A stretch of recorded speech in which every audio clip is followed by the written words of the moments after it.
नमस्कार, स्वागत है आप सभी का डीडी न्यूज के इस खास बुलेटिन एक्सप्रेस 100 में, जहां हम आपके लिए लेकर आते हैं राजनीति, मनोरंजन, देश दुनिया, खेल और व्यापार जगत की सभी बड़ी खबरों को एक्सप्रेस यानी फटाफट अंदाज में। मैं हूं शहला निगार। आइए खबरें देखते हैं तेज रफ्तार के साथ। संसद के शीतकालीन सत्र का आज दूसरा दिन है। लोकसभा में आज केंद्रीय उत्पाद शुल्क संशोधन विधेयक पर चर्चा होगी और सरकार की कोशिश होगी कि आज ही इस बिल को पारित करा लिया जाए। वहीं राज्यसभा की कार्यसूची की बात की जाए तो आज उच्च सदन में कई अहम विधायी कार्य सूचीबद्ध हैं।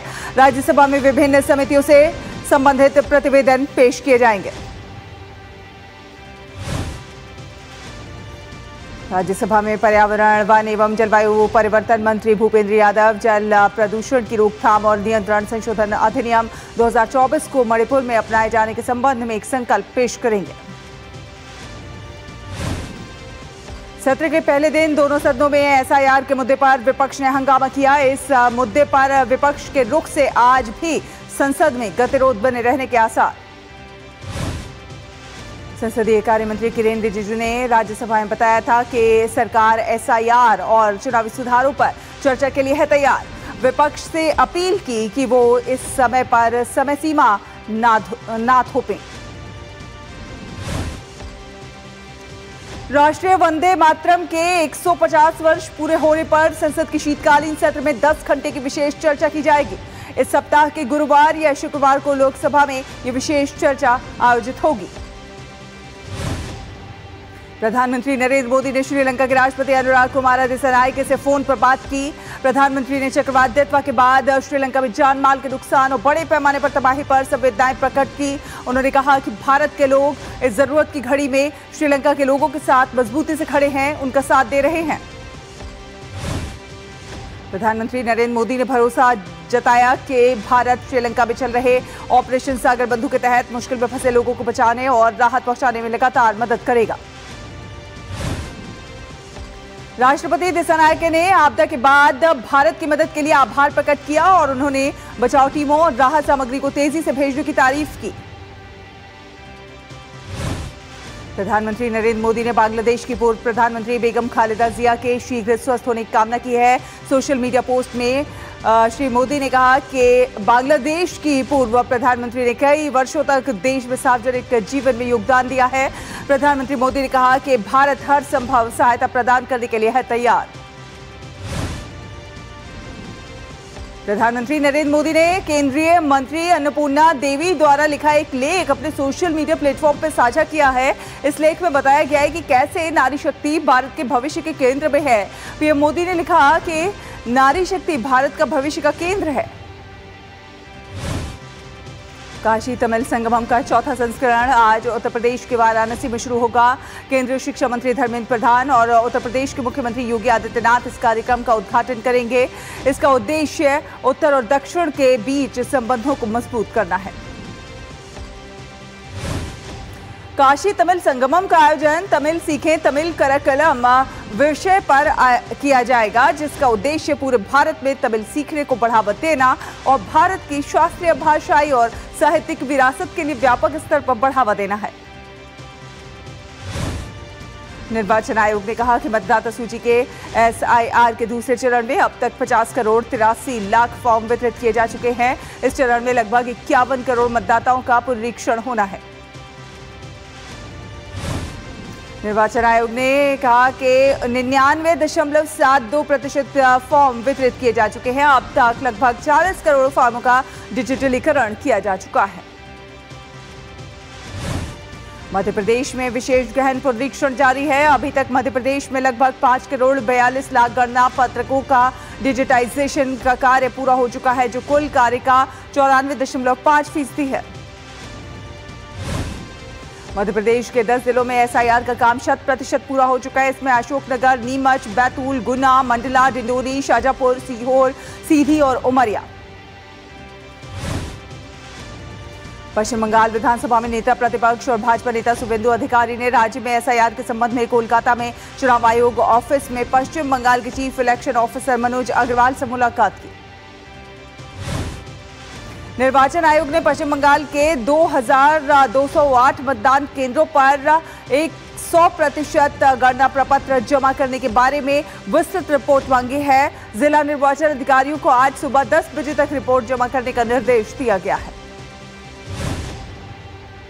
भाजपा ने आरोप लगाया कि कुछ राजनीतिक रूप से प्रेरित प्रखंड विकास अधिकारी बूथ लेवल अधिकारी पर अपने ओटीपी साझा करने का दबाव बना रहे हैं ताकि मृतकों, विस्थापितों और अवैध बांग्लादेशी प्रवासियों के नाम मतदाता सूची के लिए विशेष गहन पुनरीक्षण प्रक्रिया में शामिल किए जा सके। भारतीय सेना ने बंगाल की खाड़ी में ब्रह्मोस मिसाइल का सफल कॉम्बैट लॉन्च कर अपनी प्रबल क्षमताओं का प्रभावशाली प्रदर्शन किया। सरकार ने कहा कि कई पाकिस्तानी अकाउंट्स द्वारा सोशल मीडिया पर एक फर्जी पत्र प्रसारित किया जा रहा है जिसमें दावा किया गया है कि भारत सरकार ने पाकिस्तान से इमरान खान को राजनीतिक बंदी के रूप में भारत भेजने का अनुरोध किया है। पीआईबी फैक्ट चेक ने स्पष्ट किया है कि पत्र में किए जा रहे दावे झूठे, निराधार और पाकिस्तान द्वारा भारत के विरुद्ध चलाए जा रहे दुष्प्रचार अभियान का हिस्सा है। मुख्य चुनाव आयुक्त ज्ञानेश कुमार भारत की ओर से 3 दिसंबर को स्वीडन में अंतर्राष्ट्रीय IDEA की अध्यक्षता ग्रहण करेंगे। भारत की अध्यक्षता निर्वाचन आयोग की वैश्विक पहचान और सफलता का प्रतीक। भारत अंतर्राष्ट्रीय IDEA का संस्थापक सदस्य हो, उसने शासन प्रक्रियाओं में सक्रिय रूप से भाग लिया और चुनावी अनुसंधान, क्षमता निर्माण और प्रशिक्षण कार्यक्रमों में सहयोग किया है। केंद्रीय स्वास्थ्य मंत्री जेपी नड्डा ने कहा कि भारत में HIV संक्रमण के नए मामलों और एड्स से संबंधित मौतों की संख्या में बड़ी गिरावट दर्ज की गई है। स्वास्थ्य मंत्री जेपी नड्डा ने ड्रग्स और इंजेक्शन से फैलने वाले HIV के बारे में लोगों को जागरूक करने पर बल दिया। उन्होंने जनप्रतिनिधियों से अपील की कि वे इस बारे में लोगों को जागरूक करें।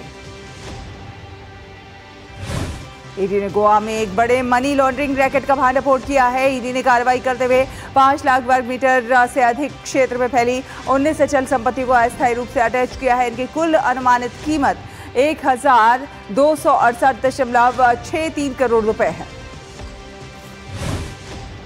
सीबीआई ने 35 साल पुराने मामले में फरार आरोपी शफात अहमद शंगलू को गिरफ्तार कर लिया। ये मामला तत्कालीन गृह मंत्री मुफ्ती मोहम्मद सईद की बेटी डॉक्टर रूबिया सईद के अपहरण से जुड़ा हुआ है। आरोपी ने यासीन मलिक और अन्य लोगों के साथ मिलकर यह अपराध किया था। नोएडा में पुलिस ने संयुक्त अभियान चलाते हुए एक बड़े वाहन चोरी गिरोह का पर्दाफाश किया है। गुप्त सूचना और इलेक्ट्रॉनिक सर्विलांस के आधार पर हुई कार्रवाई में पुलिस ने मुठभेड़ के दौरान 3 वाहन चोरों को गिरफ्तार किया।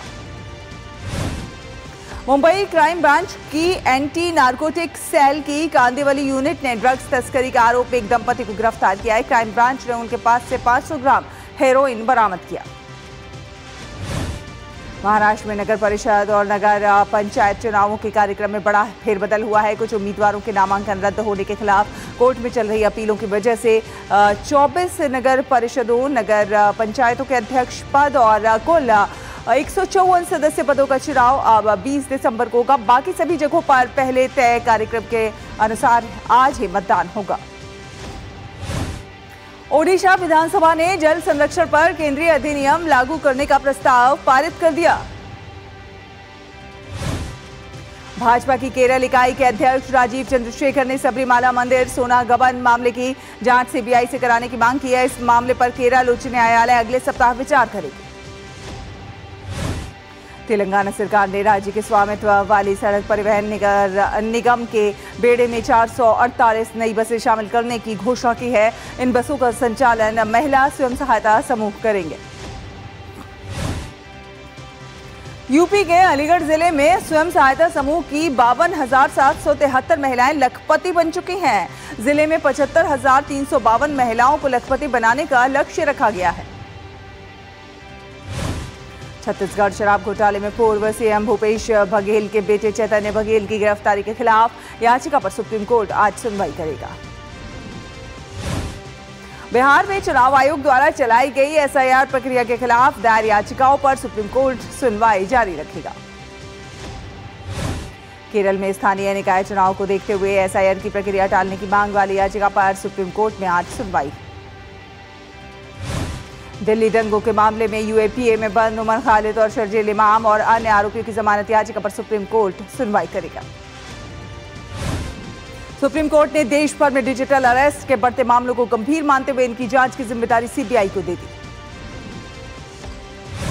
सुप्रीम कोर्ट ने सीबीआई को यह भी निर्देश दिया कि अगर स्कैम चलाने वाले आरोपी भारत के बाहर से काम कर रहे हों तो उन्हें पकड़ने के लिए इंटरपोल की मदद ली जाए। चक्रवात दितवा के प्रभाव से चेन्नई और आसपास के जिलों में लगातार भारी बारिश हुई, जिससे सड़कें, राजमार्ग और कई निचले इलाकों में जलभराव हो गया। भारी बारिश के अलर्ट को देखते हुए चेन्नई, तिरुवल्लुर और कांचीपुरम जिलों में आज सभी स्कूल कॉलेज बंद रहेंगे। मौसम विभाग ने चेन्नई और तिरुवल्लुर में आज भारी बारिश की चेतावनी दी है। भारत ने ऑपरेशन सागर बंधु के तहत अब तक तूफान से प्रभावित श्रीलंका को 53 टन मानवीय सहायता और आपदा राहत सामग्री सौंपी है। एनडीआरएफ की टीम श्रीलंका के प्रभावित विभिन्न क्षेत्रों में खोज और बचाव अभियान जारी रखे हुए है। एनडीआरएफ की टीम लगातार बाढ़ प्रभावित परिवारों की सहायता कर रही है। संयुक्त अभियानों में 150 से अधिक लोगों को बचाया गया है और सहायता प्रदान की गई है। मौसम विभाग के अनुसार हरियाणा, चंडीगढ़, दिल्ली, महाराष्ट्र, मराठवाड़ा और पंजाब में शीतलहर की स्थिति रहेगी। मौसम विभाग ने कहा है कि असम, मेघालय और नागालैंड, मणिपुर, मिजोरम और त्रिपुरा में कुछ जगहों पर कोहरा छाया रहेगा। राजस्थान के जयपुर में आज सुबह से कोहरा छाया हुआ है। कम तापमान की वजह से मनाली में टूरिस्ट की संख्या बढ़ी है। मौसम विभाग के अनुसार कम से कम तापमान 6 डिग्री सेल्सियस रिकॉर्ड किया गया है। मध्य रेलवे डॉक्टर बाबा साहेब अम्बेडकर के महापरिनिर्वाण दिवस के अवसर पर 12 मध्य रात्रि विशेष लोकल रेलगाड़ियां चलाएगा। एक छोटा सा ब्रेक, जल्द हाजिर होंगे। देखते रहिए एक्सप्रेस 100। पता है, लोग अक्सर मुझसे पूछते हैं कॉल सेंटर का स्टेडी जॉब क्यों छोड़ा। I wanted more out of life, बस मैंने अपना स्टार्टअप शुरू किया। जानना चाहोगे कैसे? Then start up your own business as an LIC agent. यहाँ सब कुछ है, great products, zero investment, leading organization and unlimited opportunities. तो क्या आप तैयार हैं? LIC एजेंट बनो, अब बड़ा सोचो। हमारी वेबसाइट पर जाएं या अपनी नजदीकी LIC शाखा से संपर्क करें।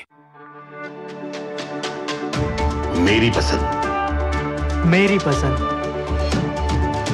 मेरी पसंद, मेरी पसंद,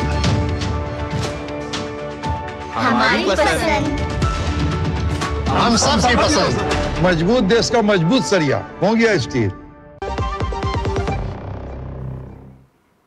ब्रेक के बाद स्वागत है एक्सप्रेस 100 देख रहे हैं आप। रुक करेंगे कुछ अन्य खबरों का। वित्त मंत्री निर्मला सीतारमण ने लोकसभा में 2 अहम विधेयक पेश किए, जिसके तहत तंबाकू उत्पादों और पान मसाला पर कर व्यवस्था में बड़ा बदलाव किया जाएगा।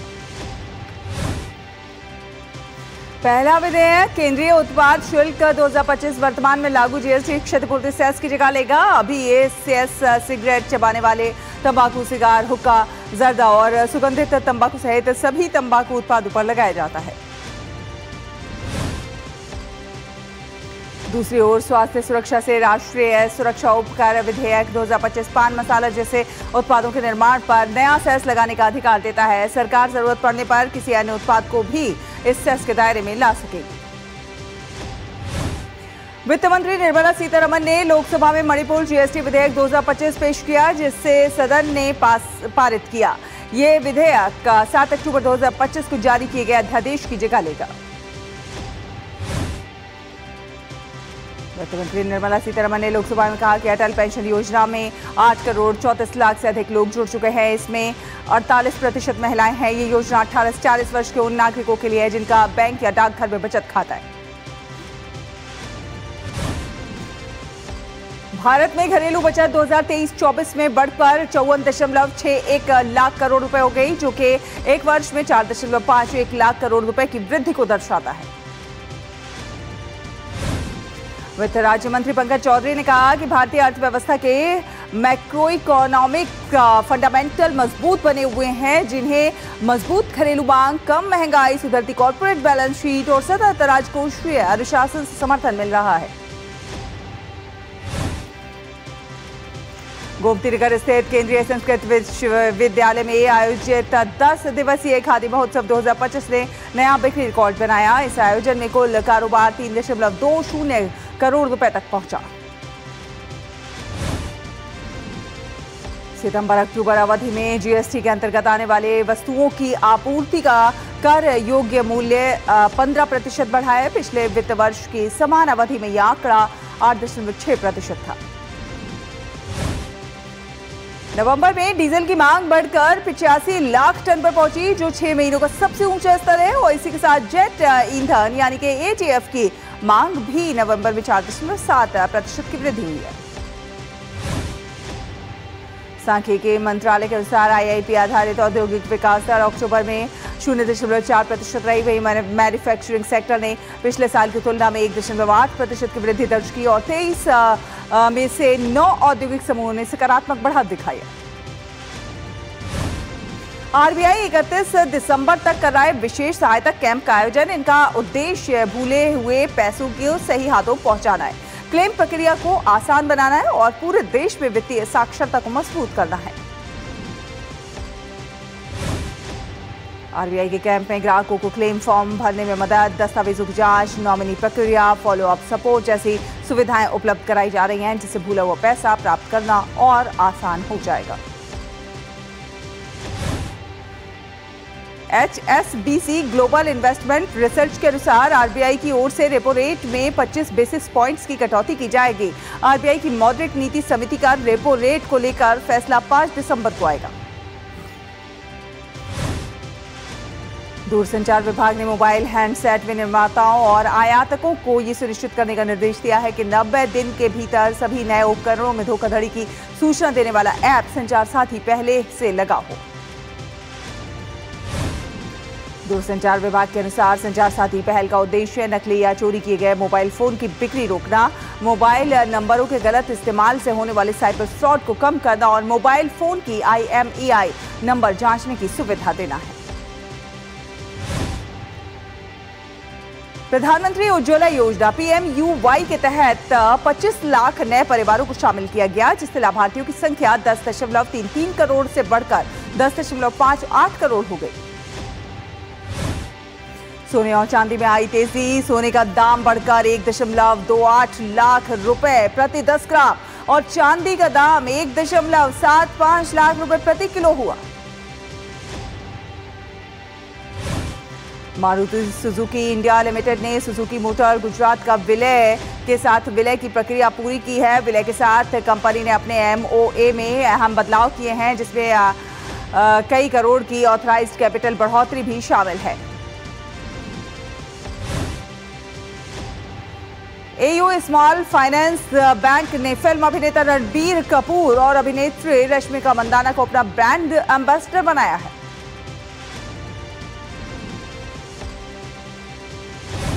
UAE आज मना रहा है अपना 54वां स्थापना दिवस। केंद्रीय मंत्री पीयूष गोयल ने भारत में स्थित UAE के दूतावास में स्थापना दिवस की पूर्व संध्या में आयोजित कार्यक्रम में शिरकत की।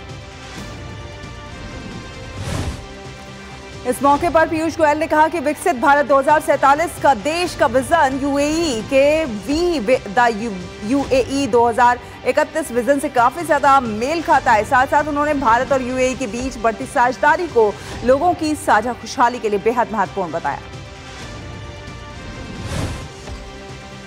नाटो के सैन्य समिति के अध्यक्ष एडमिरल यूसेफ कैबो ड्रैगो ने एक साक्षात्कार के दौरान कहा कि नाटो रूस के हाइब्रिड युद्ध के खिलाफ और अधिक आक्रामक होने पर विचार कर रहा है और कुछ परिस्थितियों में पूर्व आक्रमण को रक्षात्मक कार्रवाई के रूप में देखा जा सकता है। वहीं रूस ने मॉस्को पर पूर्व आक्रमण की अनुमति के बारे में की गई टिप्पणी को गैर जिम्मेदाराना बताया और पश्चिमी सैन्य गुट के सदस्य देशों के लिए संभावित खतरों के बारे में चेतावनी दी है। व्हाइट हाउस ने एरिजोना के सीनेटर मार्क केली को नौसेना में वापस बुलाकर उन पर सैन्य कानून के तहत मुकदमा चलाने की धमकी दी है, क्योंकि उन्होंने सैनिकों से अवैध आदेशों का उल्लंघन करने का आग्रह किया था। मार्क केली ने कहा है कि उनके खिलाफ मौत की धमकियां बढ़ गई हैं, क्योंकि उन्होंने राष्ट्रपति ट्रंप की आलोचना फिर से शुरू कर दी है। साथ साथ उन्होंने ट्रंप के उन फैसलों की आलोचना की जिसमें अमेरिका में ड्रग्स ले जा रही नावों पर हमला और अमेरिकी शहरों में नेशनल गार्ड तैनाती का मामला था। बुल्गारिया की राजधानी सोफिया और कई अन्य शहरों में हजारों लोगों ने 2026 के बजट योजना के विरोध में निकाली रैली।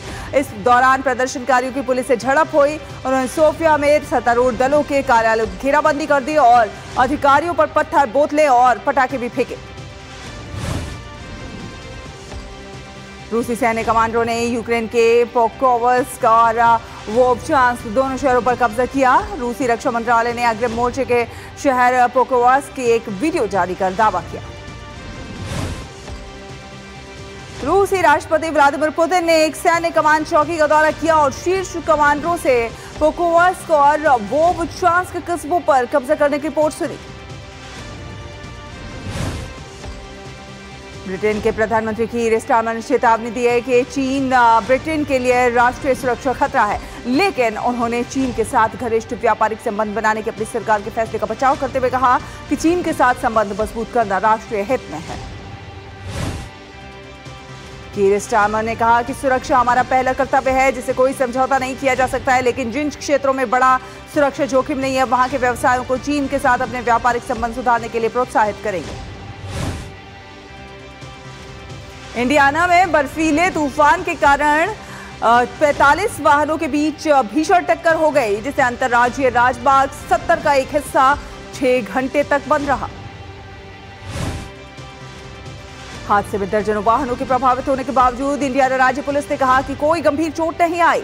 वहीं मौसम सेवा की चेतावनी जारी कर यात्रा करते समय धीमी गति से चलें और सावधानी बरतने को कहा।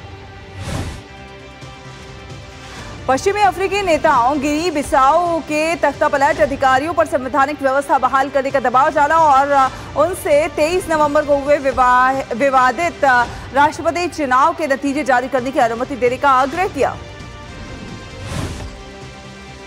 व्हाइट हाउस की प्रेस सचिव कैरोलिन लेविट ने कहा कि ट्रंप प्रशासन यूक्रेन में युद्ध समाप्त करने के लिए किसी समझौते पर पहुंचने को लेकर बहुत आशावादी है। उन्होंने कहा कि फ्लोरिडा में यूक्रेनियों के साथ उनकी बातचीत बहुत अच्छी चल रही है। क्यूबा ने मच्छर जनित बीमारियों से 33 लोगों की मौत की पुष्टि की है। आधिकारिक रिपोर्टों के अनुसार इस महामारी ने कम से कम 1/3 आबादी को प्रभावित किया है। क्यूबा की स्वास्थ्य उप मंत्री कैरेल्डा पेरा गार्सिया ने बताया कि ये डेंगू चिकनगुनिया से मरने वालों में 21 से 18 साल से कम उम्र के लोग थे। साथ साथ इस महामारी ने भोजन, ईंधन और दवाओं की व्यापक कमी को जन्म दे दिया। भारत ने जूनियर महिला हॉकी विश्व कप में अपने अभियान का आगाज शानदार अंदाज में किया। भारत ने अपने पहले मैच में नामीबिया को 13-0 के अंतर से हरा दिया। नामीबिया के खिलाफ भारत की ओर से हिना बानो और करिका सिवाच ने हैट्रिक लगाई। हिना ने 35वें, 45वें और करिका ने 12वें, 30वें और 45वें मिनट में गोल दागे। पहले मैच में शानदार जीत के साथ भारत ने अंक तालिका में शीर्ष स्थान हासिल कर लिया। भारत का अगला मुकाबला बुधवार को जर्मनी के साथ खेला जाएगा। FIH जूनियर पुरुष विश्व कप हॉकी टूर्नामेंट में आज भारत का सामना अपने अंतिम ग्रुप लीग मुकाबले में स्विट्जरलैंड से होगा। भारतीय टीम बेहतरीन फॉर्म में चल रही है। भारत और स्विट्जरलैंड दोनों ही पूल बी में 2-2 मैच जीत कर अजय हैं, लेकिन भारतीय टीम बेहतर गोल अंतर के आधार पर तालिका में शीर्ष पर है। भारतीय महिला हॉकी टीम के मुख्य कोच हरेंद्र सिंह ने निजी कारणों का हवाला देकर तुरंत प्रभाव से पद से इस्तीफा दे दिया है। हरेंद्र सिंह ने अप्रैल 2024 में ही पद संभाला था। पंजाब नेशनल बैंक ने भारतीय महिला क्रिकेट टीम की कप्तान और world cup champion Harmanpreet Kaur को अपना पहला महिला ब्रांड एम्बेसडर बनाया। पीएनबी ब्रांड एम्बेसडर बनने पर कप्तान हरमनप्रीत कौर ने अपनी खुशी जाहिर करते हुए कहा कि पीएनबी का ब्रांड एम्बेसडर बनना सम्मान की बात है। भारत की T20 अंतर्राष्ट्रीय टीम के उप कप्तान शुभमन गिल का अनिवार्य फिटनेस आकलन बेंगलुरु के सेंटर ऑफ एक्सीलेंस में होगा। सेंटर ऑफ एक्सीलेंस फिटनेस आकलन के नतीजे के आधार पर 9 दिसंबर से दक्षिण अफ्रीका के खिलाफ शुरू हो रही 5 मैच की T20 श्रृंखला में उनकी वापसी पर फैसला किया जाएगा। हार्दिक पांड्या को T20 प्रारूप में खेलने की स्वीकृति मिल गई है और वो मंगलवार को हैदराबाद में बड़ौदा के लिए पंजाब के खिलाफ सैयद मुश्ताक अली ट्रॉफी मुकाबले के साथ लगभग 2.5 महीने बाद अपना पहला मैच खेलेंगे। भारत और दक्षिण अफ्रीका के बीच तीसरे T20 मुकाबले के लिए हिमाचल प्रदेश के धर्मशाला में तैयारी जोर शोर से चल रही है। मुकाबला धर्मशाला क्रिकेट स्टेडियम में 14 दिसंबर को खेला जाएगा।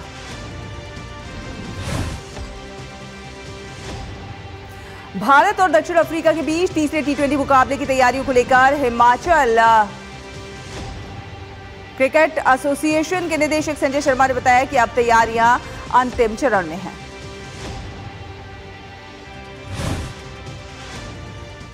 इसी के साथ एक्सप्रेस न्यूज में फिलहाल इतना ही। डीडी न्यूज पर खबरों का सफर लगातार जारी रहेगा।